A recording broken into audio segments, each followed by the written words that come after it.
মধু প্রামাণিকের ভজনস্থল। Katwa bus stand থেকে টোটো কিংবা রিক্সা করে মধু প্রামাণিকের ভজনস্থল।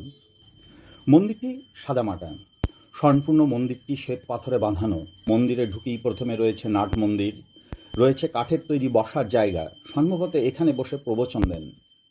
ঢুকতে ডান দিকে রয়েছে গিরিধারী মন্দির, আসনে রয়েছে গিরিধারীর মূর্তি।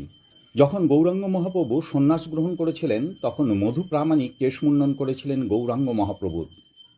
সেই মধু প্রামাণিকের ভজনস্থল রয়েছে এখানেই। এই ভজনস্থলে রয়েছে সেবকবৃন্দের সমাধি। দ্বাদশ গোপালের এক গোপাল এই সখীর আক্রা আশ্রমে। উদ্ধারণ দত্ত ঠাকুর মহারাজের পুষ্প সমাধিস্থলের অবস্থানও এখানে। এই পুষ্প সমাধির উপর উদ্ধারণ দত্ত ঠাকুর মহারাজের মূর্তি রয়েছে। এখানে রয়েছে শ্রী শ্রী মহাপ্রভুর চরণচিহ্ন। বর্তমানে এই মন্দিরের দায়িত্বে আছেন সমীর দত্ত ও সুখেন দত্ত মহাশয়।